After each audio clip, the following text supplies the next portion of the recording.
Hello and welcome to E Prime. I am Kalia, filling in for Dadrian. Chance the Rapper is in the island. Just a week after the US Grammy Award-winning rapper announced on The Tonight Show with Jamaica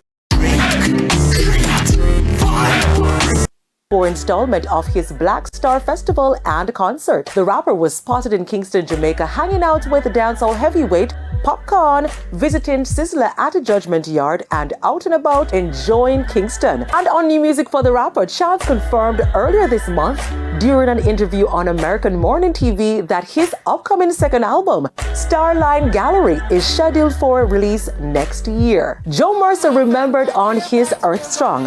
On Sunday, the Marleys held a celebration for what would have been the 32nd birthday of Joe Mercer. The event, held at 9 Mile St. Anne, the resting place of Joe Mercer and Bob Marley, saw performances from Damian Marley, Stephen Marley, Capleton, Sizzler, Baby Sham, Spragga Benz, and others. Last night, the RJ Cleaner Communications Group celebrated the life of the late producer, DJ, and radio personality Arif Cooper. Host of Well Wishers, colleagues, and entertainers gathered at Broadcast House. State Minister in the Ministry of Culture, Gender, Entertainment, and Sport, Alanda Turlong, was in attendance and shared on Cooper's contribution to the industry. More than 25 years of an impact, not just to the Fame family or the RJR family group, but across Jamaica, going as far as the UK and Japan and the USA.